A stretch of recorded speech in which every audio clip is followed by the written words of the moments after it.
بسم اللہ الرحمن الرحیم۔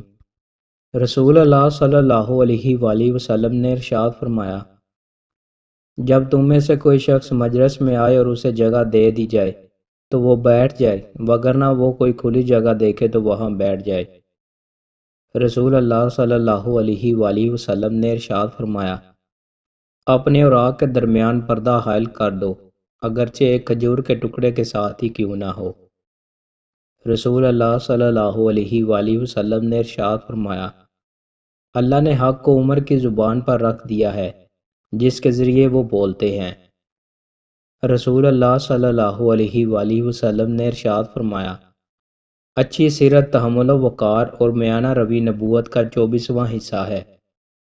رسول اللہ صلی اللہ علیہ وآلہ وسلم نے ارشاد فرمایا، دنیا مکمل طور پر متاع ہے اور بہترین متاع دنیا نیک بیوی ہے۔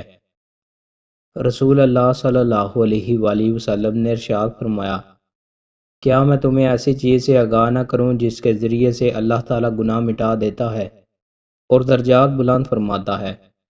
صحابہ نے عرض کی، اے اللہ کے رسول، کیوں نہیں؟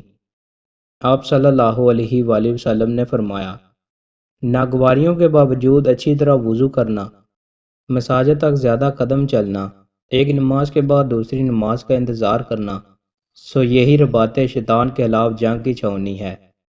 حضرت ابو ہریرہ رضی اللہ تعالیٰ عنہ بیان کرتے ہیں، رسول اللہ صلی اللہ علیہ وآلہ وسلم کو جب چھینک آتی تو آپ اپنے منہ پر اپنا ہاتھ یا کوئی کپڑا رکھ لیتے اور اپنی آواز کو دھیما یا پست رکھتے۔